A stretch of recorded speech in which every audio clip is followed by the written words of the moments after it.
네, 안녕하십니까. 바로 보는 TV 옴부즈맨의 김승재입니다. 지난주 연합뉴스 TV에선 여야 대선 후보들의 움직임과 함께 정부가 오미크론 대응을 위해서 면역 저하자에 대한 4차 백신 접종을 검토하고 있다는 등의 국내외 주요 뉴스를 발빠르게 전해드린 바 있는데요.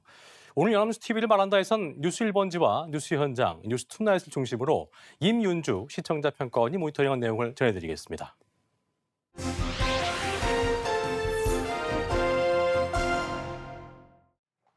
2022년 새해가 밝았습니다. 코로나19 전망부터 올 3월에 있을 대통령 선거 전망까지 다양한 분야의 새해 전망에 대한 뉴스가 이어지고 있습니다. 오늘 살펴볼 뉴스도 사회 분야의 새해 전망에 대해 보도했는데요. 지난 1월 2일 오후 4시에 방송된 뉴스 1번지에서는 향후 청년 일자리 상황에 대한 전망을 설문조사 결과와 함께 보도했습니다. 보도의 주요 내용은 20대에서 50대 연령의 직장인 1,000명을 대상으로 한 향후 일자리 관련 설문조사 결과인데요. 응답자 절반 이상이 향후 청년 일자리 상황에 대해 부정적으로 전망한다고 응답했습니다. 개선될 것이라는 응답은 10%에도 미치지 못했습니다. 또한 청년 세대의 불공정한 기회에 대한 질문에 있어 MZ세대로 분류되는 20대와 30대는 80% 이상이 기성세대가 청년 세대에게 공정한 기회를 주고 있지 않다고 응답했습니다. 응답자 대부분은 현 정부의 청년 정책에도 부정적인 평가를 내렸으며 동시에 차기 정부에도 큰 기대를 하고 있지 않은 것으로 나타났습니다. 최근의 열악한 일자리 상황을 보도를 통해 다시 한번 절감할 수 있었는데요.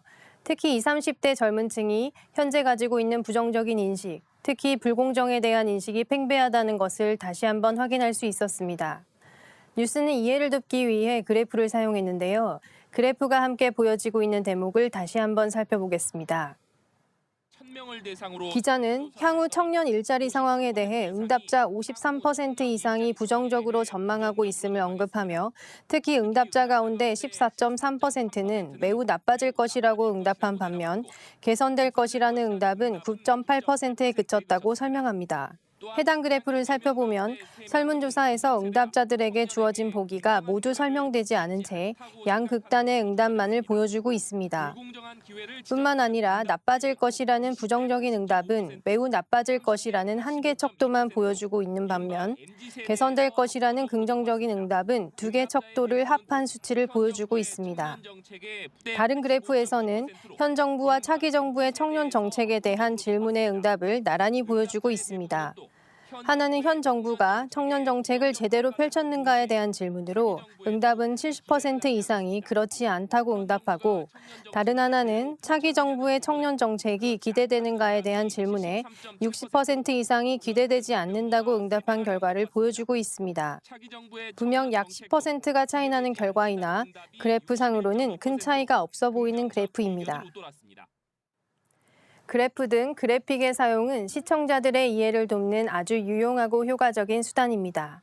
그러나 신중하게 사용하지 않으면 오히려 보도의 신뢰성을 떨어뜨리기도 하는데요. 앞서 살펴본 반원 그래프의 경우 척도를 모두 기재하지 않아 대다수를 차지하는 나머지 부분의 응답이 궁금해지는 등 결과를 해석하는 데 다소 혼란과 아쉬움을 야기했습니다. 뉴스에서 내용을 기재하지 않고 빈칸으로 보여진 그래프에는 5점 척도가 명확하게 구분되지 않고 혼합되어 있는 것으로 보입니다. 아마도 기자는 개선될 것, 매우 개선될 것이라는 2개의 긍정적인 척도를 합한 수치보다 매우 나빠질 것이라는 부정적인 1개의 척도 비율이 더 높게 나타나는 등 현재 일자리 전망이 매우 부정적이라는 것을 전달하고자 했던 것 같습니다. 또한 앞서 53% 이상이 나빠질 것이라고 응답한 결과를 먼저 언급했기 때문에 그래프에서는 생략했던 것일 수도 있다고 생각합니다. 그러나 그래프는 직관적이어야 하는 한편 정확한 수치를 전달해야 하는 것으로 향후에는 좀 더 신중하게 표현하기를 바랍니다. 얼마 전 박근혜 전 대통령이 특별 사면으로 석방되었습니다.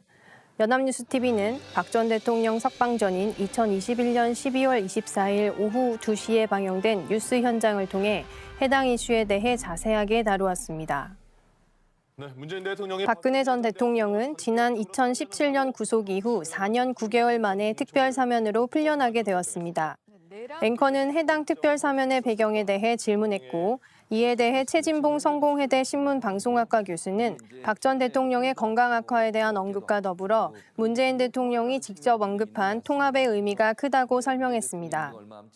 덧붙여 현재 이에 대한 국민의 여론이 다소 긍정적이지는 못하기는 하나 통합에 대한 언급이나 특별사면이라는 결정은 조금 더 정치적으로 해석해야 한다고 설명하는 등 여러 가지 배경에 대해 의견을 전달했습니다. 김성수 변호사는 특별사면의 기준에 대해 먼저 설명한 후 절차에 대해서도 구체적으로 언급했습니다. 사면이 결정된 날짜로부터 명확하게 구속 상태에서 벗어나기까지의 절차를 날짜별로 설명해 이해를 도왔습니다. 또한 특별사면이 결정된 이래로 많은 국민들이 궁금해하고 있는 전직 대통령 예우에 대한 설명도 이어졌는데요. 경호, 경비 부분에 대해 김 변호사는 현재 예상할 수 있는 범위 내에서 최대한 구체적으로 전달하고자 했습니다. 많은 국민들이 해당 뉴스에 관심을 갖고 있으셨을 거라 생각합니다. 연합뉴스TV 뉴스 현장에서는 특별사면 시행 전 보도를 통해 많은 국민들이 궁금해하고 관심 있게 살펴볼 부분에 대해 구체적이고 전문적인 의견을 전달했습니다. 다소 정치적으로 민감할 수 있는 사안임에도 불구하고 전문가들의 구체적인 설명으로 정치적인 이슈보다는 사안 그 자체에 집중하여 객관적으로 뉴스를 시청할 수 있었습니다. 그러나 최근 석방 이후 관련 보도는 다소 정치적 이슈에 포커스가 많이 되고 있는 것 같은데요. 지난 2021년 12월 31일 밤 11시 뉴스투나잇에서는 석방된 박근혜 전 대통령이 이번 대통령 선거에 미칠 영향에 주목한 보도였습니다. 오늘 석방된 특히 현재 국민의힘 윤석열 후보와의 관계 설정에 따라 향후 대선에 영향을 미칠 수 있다고 강조했는데요. 사면 결정 직후부터 박 전 대통령에게 적극적으로 사과를 하고 있는 윤석열 후보와는 달리 옥중 출간된 서강록에서 윤 후보에 대한 박 전 대통령의 원망을 읽을 수 있다며 상반된 반응을 전달했습니다. 기자는 보도에 들어가는 첫 문장으로 과거 선거의 여왕이라는 호칭을 언급하며 박근혜 전 대통령의 정치적 감각을 설명했습니다. 과거 국정농단 사건으로 구속되어 이제 막 사면된 전 대통령의 향후 행보에 대한 전망을 보도하는 뉴스에서는 다소 신중하지 못한 언급이 아니었나 생각합니다. 표현에 조금 더 주의가 필요할 것 같습니다. 마지막으로 지난 2021년을 정리하는 뉴스 가운데 K컬처를 정리한 뉴스 프라임을 살펴보겠습니다. 지난 2021년 12월 30일 오후 8시에 방영된 뉴스프라임에서는 윤성은 문화평론가와 함께 지난 한 해 우리나라의 문화 기록을 살펴보았습니다. 한국 배우 최초로 오스카 트로피를 쥔 영화 미나리의 배우 윤여정 씨, 이어 OTT 플랫폼을 통해 전 세계적으로 인기를 끌고 있는 드라마 오징어 게임도 소개되었습니다. 해당 프로그램은 골든글로브 시상식의 작품상은 물론 나무주연상, 나무조연상 후보에도 이름을 올리게 되어 또 한 번의 수상을 기대하게 했습니다. 이어 최장기간 빌보드 1위를 차지하고 있는 BTS에 대해서도 언급했습니다. 뉴스 보도는 프로그램을 진행하는 앵커는 물론 의견을 전달하고 있는 평론가 모두 단순히 1등을 해서 자랑스럽고 멋있다는 식의 감상평이 아니라 OTT 플랫폼이 속해 있는 산업군의 동향을 소개하는 등 현재 문화 동향을 전반적으로 이해할 수 있도록 진행되었습니다. 특히 OTT 플랫폼 내 특정 플랫폼의 독점과 관련된 우려나 해외 시장에서 여전히 장애가 되고 있는 언어의 문제 등에 대해서도 언급하는 등 비판적인 시각도 함께 전달되었습니다. 팬데믹 이후 오랜 기간 동안 많은 어려움에 지친 시청자들에게 다양한 정보와 함께 전달된 즐거운 문화 뉴스 정리였습니다.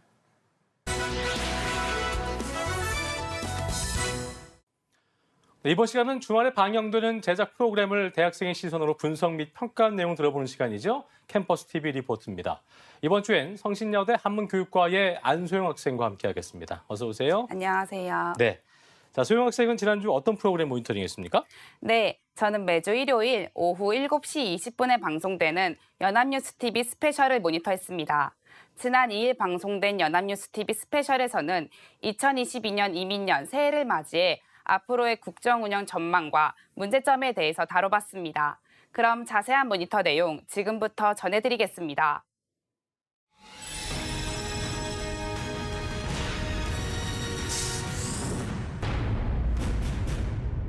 좀 희망차게. 방송은 새해에는 호랑이 기운을 받고 싶다는 시민들의 인터뷰를 시작합니다.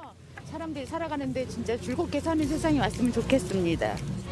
이번 이민년에는 정치 경제할 것 없이 많은 중대사가 예정되어 있다는데요. 국민적 관심이 쏠린 대통령 선거에 대해 자세하게 전했습니다. 관심이 쏠리고 있는데요. 저는 대선이 가장 기대가 되는데요, 개인적으로. 당연히 대통령 선거가 가장 중요하다고 이렇게 생각합니다. 2022년은 선거의 해라는데요. 3월은 대통령 선거, 6월에는 전국 동시지방 선거가 이어진다고 합니다. 수개월간 치열한 당내 경선을 벌인 후보자들의 모습과 그 결과 거대 양당 후보의 이강 구도를 바탕으로 제3지대 후보들이 도전하는 대선 대진표가 완성되었다고 합니다. 도전하는 대진표가 마침내 완성됐습니다. 명지대 김영준 교수는 여야 유력 대선 후보가 중앙 정치 경험이 한 번도 없는 사람이 대통령 후보가 된 것이 이례적이라고 말합니다. 그게 이례적인 거예요. 하지만 두 후보를 둘러싼 부정적 요소도 있다는데요. 최창렬 용인대 교수는 이재명 후보는 대장동 개발 의혹, 윤석열 후보는 고발 사주 의혹, 그리고 두 후보 모두 후보 본인은 물론이고 가족 리스크도 역대 어느 대선보다 선거에 쟁점이 돼 있다고 말합니다. 배우자, 후보 본인들은 물론이고 가족 리스크도 두 후보 모두 사법과 가족 리스크가 도마에 오른 상황에서 유권자의 선택이 어려우면서도 더욱 중요하겠다라는 생각이 들었습니다. 표심이 유동적인 만큼 설 민심 향방도 중요하다고 언급했는데요. 후보들은 설 밥상 민심을 대선 바로미터로 삼아 유권자 지지를 이끌어낼 정책과 공약에 힘을 기울여야 한다고 합니다. 전문가들은 20대, 30대 여성이 대통령 선거에서 중요한 캐스팅 보트 역할을 할 것이며 그 층을 공략하는 것이 유리하다고 말합니다. 2030 여성들의 표를 공략하는 층이 유리할 수 있다는 겁니다. 실제로 21대 총선 투표율은 20에서 30대 여성 투표율이 남성 투표율보다 일관되게 높았고 20대 중후반의 경우 차이가 10% 이상 벌어졌다고 합니다. 10% 이상 벌어지기도 했습니다.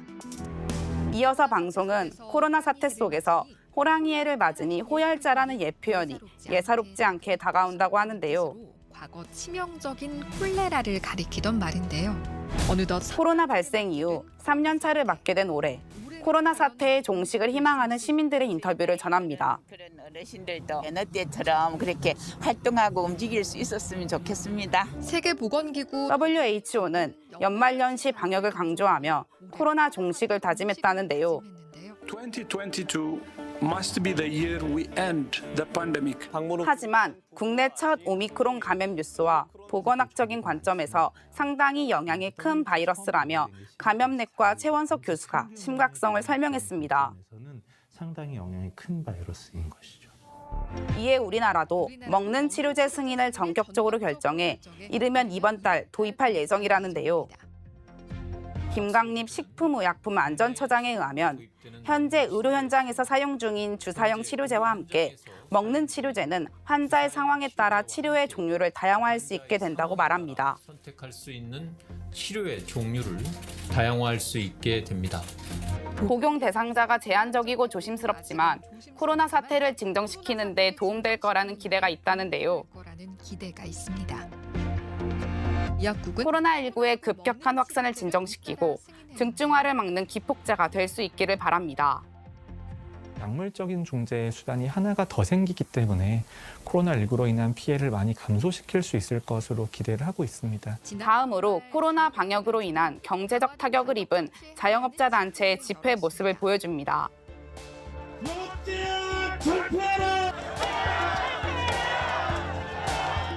집회 참가자들이 정부에게 실질적 보상을 요구했다는데요. 정부의 실질적 보상을 요구했습니다. 현대경제연구원 주원경제연구실장은 올해도 부정적 영향이 있겠지만 그 강도는 시간이 갈수록 약화될 것으로 악조건 속에서 버텨낼 수 있는 방법을 조금씩 찾아가는 것 같다고 이야기합니다. 조금씩 찾아가는 것 같아요.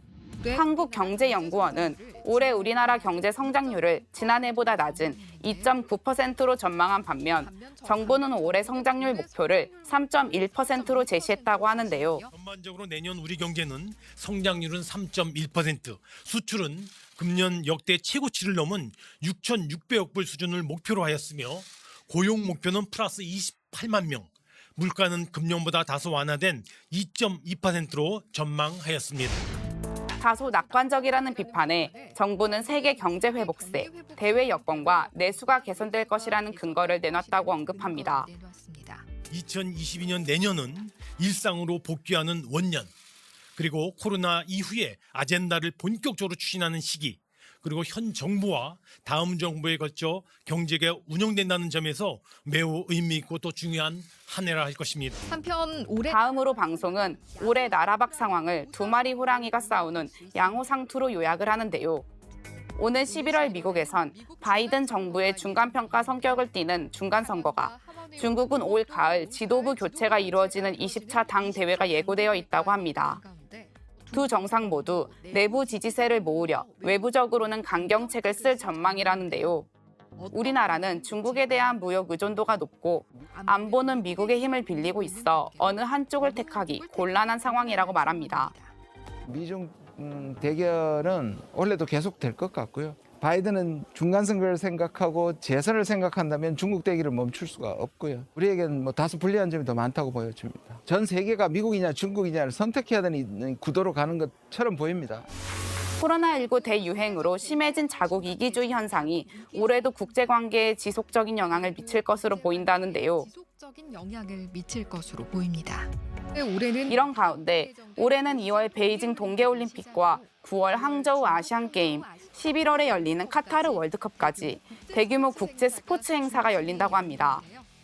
다양한 전망 속 첫 발을 내디딘 2022년, 비범한 호랑이 기운으로 희망찬 한 해를 보낼 수 있기를 기원한다고 말하며 방송은 마무리됩니다. 자, 모니터 내용 잘 봤습니다. 소영 학생은 연합뉴스 TV 스페셜을 보면서 어떤 점이 가장 인상 깊었나요? 네, 저는 전 세계가 코로나19를 협력해서 대처해야 하는데 실제로는 경제, 보건, 기후변화가 어렵다 보니 오히려 자국 이기주의로 빠지게 된다는 말이 인상 깊었습니다. 우리부터 살고 보자는 자국 이기주의는 결국 백신 불평등으로 인해 오미크론 같은 또 다른 변종을 계속해서 출현시킬 것이라고 생각됩니다. 팬데믹 시대에는 자국 우선주의를 그만두고 국제사회와의 협력과 공조가 절실하다고 느꼈습니다. 네, 좋은 생각이네요. 자, 지금까지 성신여대 한문교육과의 안소영 학생과 함께했습니다. 오늘 말씀 고맙습니다. 감사합니다.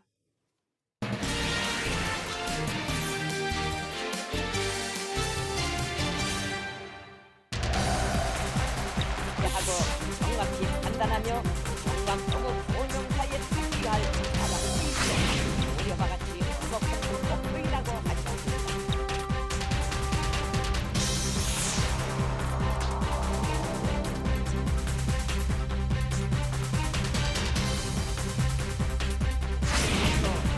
국가기에서 발견시킬 수 있게 알려져 시작하기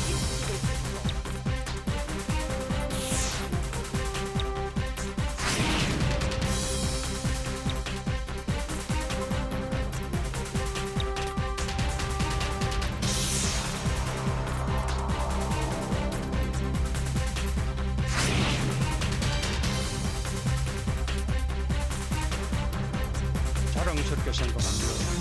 여러분의 위기 속에서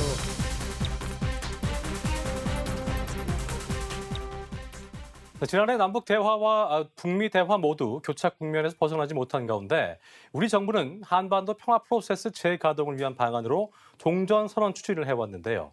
오늘 TV와 비평에선 이민년 새해, 남북관계와 북미관계의 전망 등을 언론에서 어떻게 보도하고 있는지 자세히 알아보겠습니다. 도움 말씀에 명지대학교 디지털미디어학과의 최선규 교수 자리했습니다. 어서 오십시오. 네, 안녕하세요. 예. 자, 먼저 김정은 위원장의 신년사를 대신해 발표됐던 노동당 전원회의 결과를 간략히 정리를 해주시고요. 또 회의 결과에 담긴 대외 정책 방향, 또 대남 대미 메시지에 대해서 언론은 어떻게 보도하고 있는지도 정리를 해보죠. 네.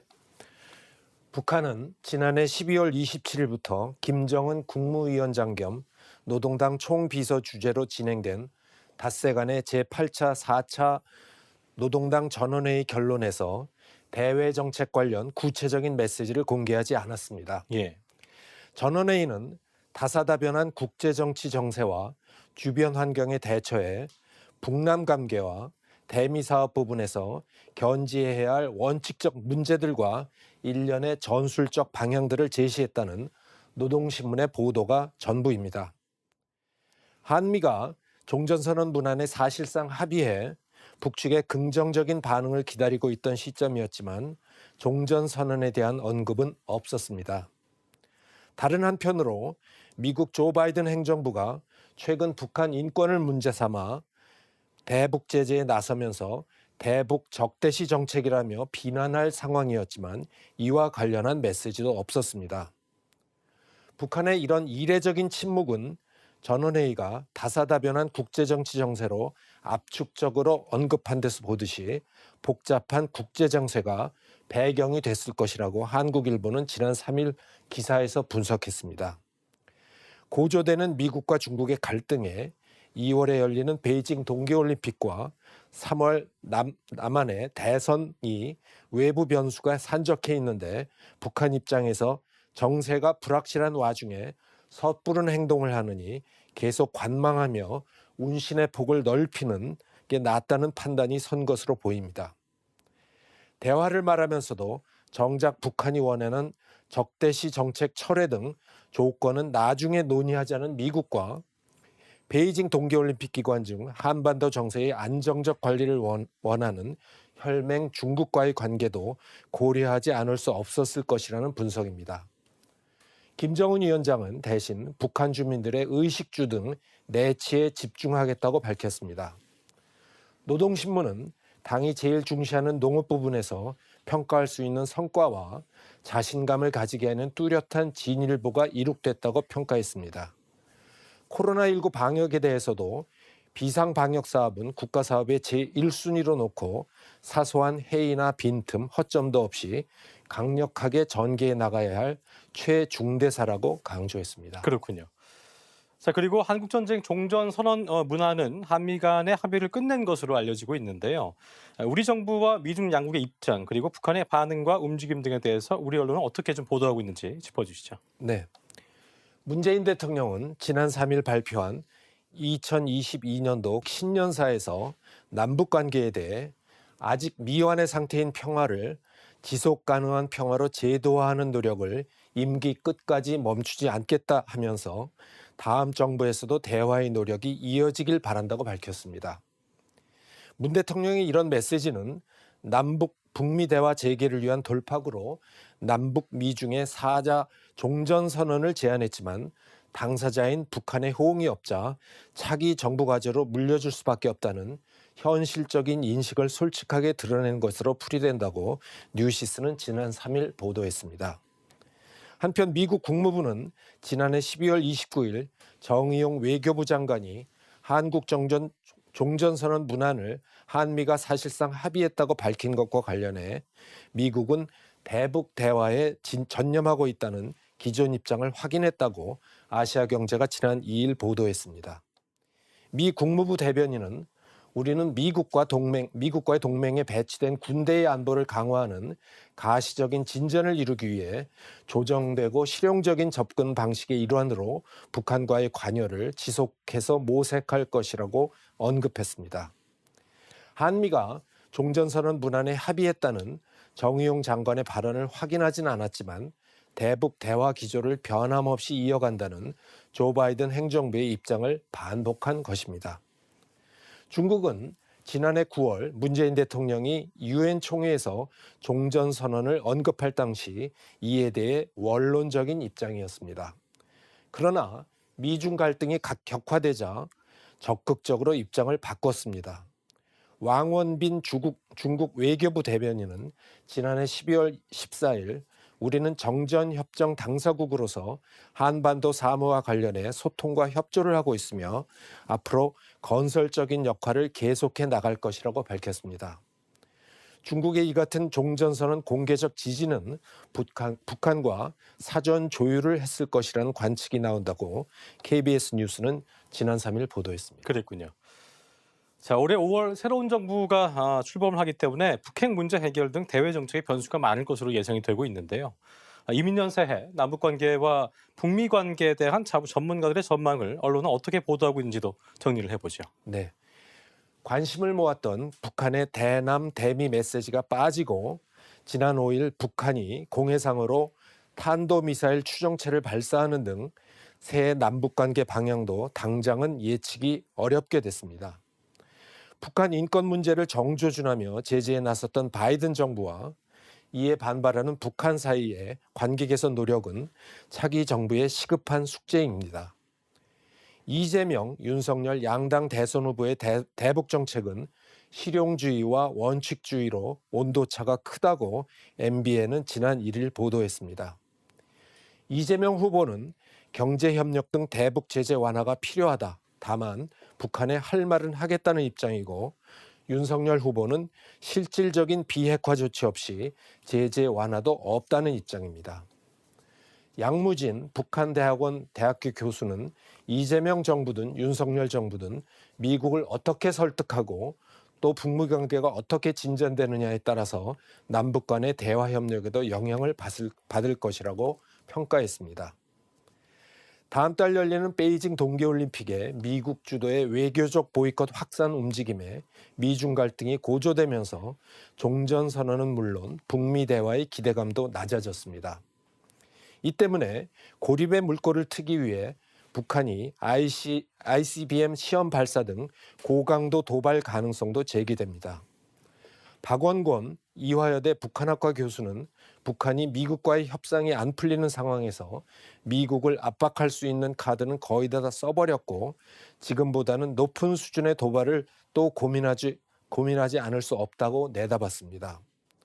반면 조한범 통일연구원 선임연구위원은 북한은 절실히 협력을 필요로 하는 상황이라며 3월 한미연합훈련이 연기나 중단 등의 명분만 주어지면 언제든 대화에 나설 가능성은 있다고 내다봤습니다. 당장은 북한이 주변국 정세를 살피며 관망 태도를 유지하지만 오는 3월 9일 우리 대선 결과를 기점으로 다음 행보를 결정할 것이란 관측에 무게가 실린다고 MBN은 전망했습니다. 동아일보도 향후 3월 한미연합훈련이 북한 정세의 분수령이 될 것으로 보인다고 지난 3일 보도했습니다. 통일연구원 북한연구실은 2022년에서 가장 중요한 시기는 4월이라면서 북한 당국이 3월의 한국 대선 결과와 한미연합훈련 진행 상황, 4월에 김일성 탄생 110주년 등을 고려해 승부수를 던질 가능성이 있다고 내다봤습니다. 그랬군요. 자, 미중 갈등이 격화하면서 올 한 해 한반도와 주변 정세가 그야말로 요동칠 것으로 전망이 되고 있는데요. 남북 또 북미 관계의 경제 국면이 좀 해소되고 한반도의 평화가 정착되기 위해서 언론이 어떤 역할을 해야 될지 끝으로 한 말씀 짚어주시죠. 네. 지난 2018년 1월 1일 김정은 북한 노동당 위원장이 신년사를 통해 평창 동계올림픽에 대표단을 파견할 용의가 있다며 남북관계 개선 의지를 밝힌 이래 시작되었던 남북대화는 그해 초유의 북미 정상회담으로까지 무르익었지만 2019년 하노이 노딜 이후 파국을 맞았습니다. 그 이후 남북 북미 관계는 오랜 기간 경색 국면을 맞고 있습니다. 2022년 북미 대화 전망은 그리 밝지 않습니다. 우선 올해 11월 중간선거를 앞둔 미국 바이든 행정부가 내치와 외치 모두에서 곤란한 상황에 처해 있다고 MBC 뉴스는 지난 1일 평가했습니다. 지난해 아프간 철군의 악몽이 채 가시지 않은 상황에서 당장 새해 벽두부터 우크라이나 접경에 병력을 증강시키는 러시아와의 군사적 긴장 문제도 해결해야 합니다. 당장 국내 정치 현안을 해결하고 중국 봉쇄에 집중하다 보면 북한 문제는 해결보다는 상황을 관리하는 데 치중할 가능성이 높다는 분석입니다. 미국의 현상 유지 전략에 북한은 코로나와 경제 상황, 중요한 정치 행사 등을 앞둔 중국의 입장을 고려할 때 섣불리 대형 도발로 레드라인을 넘지 않을 것이라는 분석이 줄을 이룬다고 MBC는 덧붙였습니다. 결국 한국의 대선 결과, 한미 연합훈련 진행 상황, 김일성 탄생 110주년이 겹치는 4월 이후 북한이 중요한 메시지를 낼 것으로 예상되는데 언론은 이를 관심을 갖고 보도해야 할 것입니다. 네, 지금까지 명지대학교 디지털미디어학과의 최선 교수와 함께했습니다. 오늘 말씀 고맙습니다. 저희 옴부즈맨 제작진은 여러분의 다양하고 소중한 의견을 기다리고 있습니다. 방송을 보시고 느낀 소감을 연합뉴스TV 홈페이지 내 시청자 게시판이나 SNS로 보내주시면 됩니다. 저희는 다음 주에 다시 찾아뵙겠습니다. 여러분 고맙습니다.